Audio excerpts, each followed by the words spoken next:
Le symbole est un outil permettant à l'homme de comprendre certaines choses, mais il a également le pouvoir de le prisonnier en le reliant à l'émotion. Lorsqu'il est reconnu que l'homme possède un niveau d'intelligence non symbolique, il n'a plus besoin de se servir du symbole pour comprendre et interpréter le monde. Un mental sans émotion est un mental pur, capable de savoir sans être affecté par le symbole. Lorsque l'homme atteint un état d'esprit qui le libère de la forme, le symbole perd de son importance car il n'en a plus besoin pour prendre conscience de lui-même. Il devient ainsi un être libre de la forme, capable d'apporter sa propre lumière dans le monde.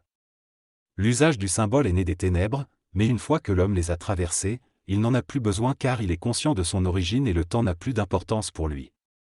Le texte parle de la relation entre le symbole et l'homme. Il explique que le symbole est utilisé par l'ego pour créer un sens subjectif aux événements de la vie. L'auteur affirme que la liberté de l'homme réside dans sa capacité à se libérer du symbole et à se connecter à l'énergie et à l'intelligence réelle. Il explique que le symbole limite la conscience de l'homme et l'empêche de percevoir la réalité au-delà des sens. L'auteur souligne l'importance de la créativité de l'intelligence de l'esprit pour se connecter à des mondes parallèles et à une conscience supérieure. Il conclut en disant que la réalité ne peut être appréhendée que par un esprit libéré du symbole. Le texte parle de la valeur symbolique de l'énergie qui est identique à la psychologie humaine. Cette valeur symbolique permet à l'homme d'entrer en contact astral avec certains plans symboliques, d'où le rêve. Le rêve est l'expérience symbolique du monde de la mort et tant que l'homme n'aura pas une conscience pure, le rêve aura un effet symbolique sur sa conscience d'éveil.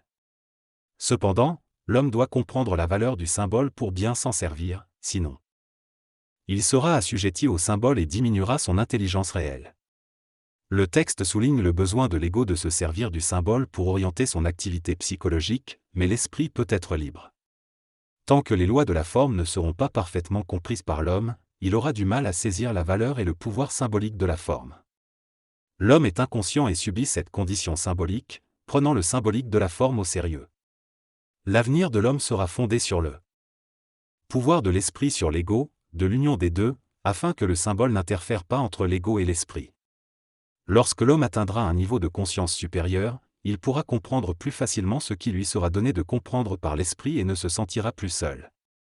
Le symbole, dans sa forme pure, préoccupe l'ego et l'empêche d'être en contact avec l'esprit. L'ego se perd dans des conjectures et coupe de plus en plus son pouvoir de son esprit.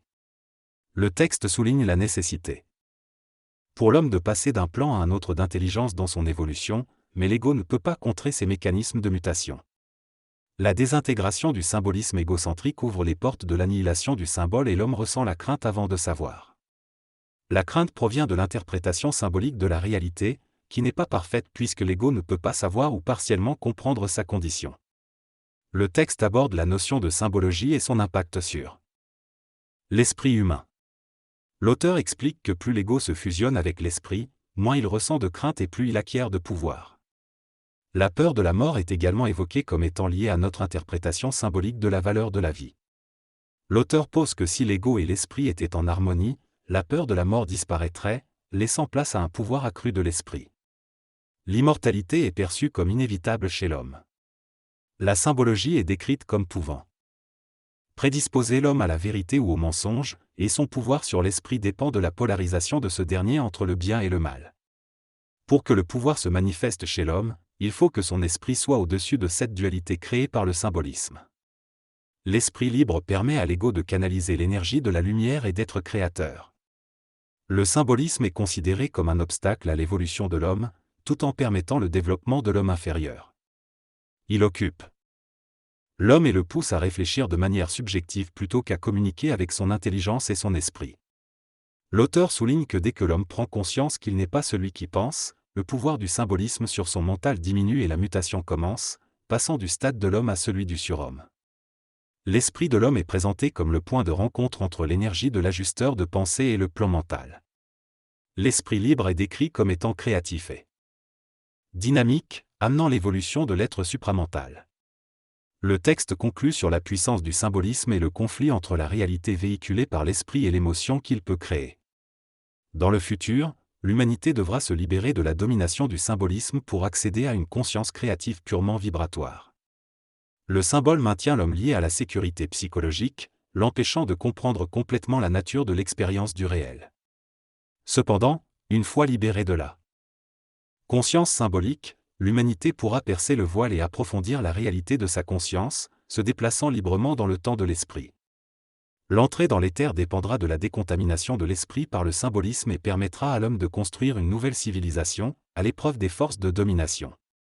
La fusion de l'esprit, de l'ego et du rayon mettra fin au rôle symbolique de l'âme et élèvera l'homme vers l'immortalité. La recherche intérieure dépendra de la communication entre l'ego et l'esprit. Une fois le symbolisme dépassé, l'humanité pourra accéder à une nouvelle conscience et établir un contact avec d'autres êtres pour être aidé.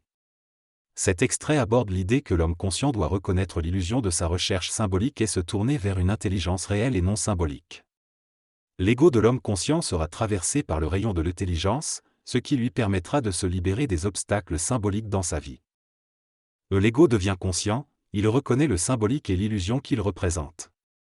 Le réel est vibratoire et énergétique, et l'homme conscient se rend compte que la vie est une dimension de l'esprit. Tant que l'homme travaille pour lui-même, il est prisonnier de l'illusion de l'ego, mais dès qu'il en est libéré, il peut travailler pour l'évolution de l'humanité.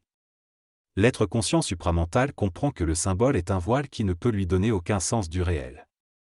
L'esprit de l'homme conscient est libre et peut détruire les formes qui ne conviennent pas à son intelligence. Le symbole a été utile dans l'involution de l'humanité, mais il retarde son évolution.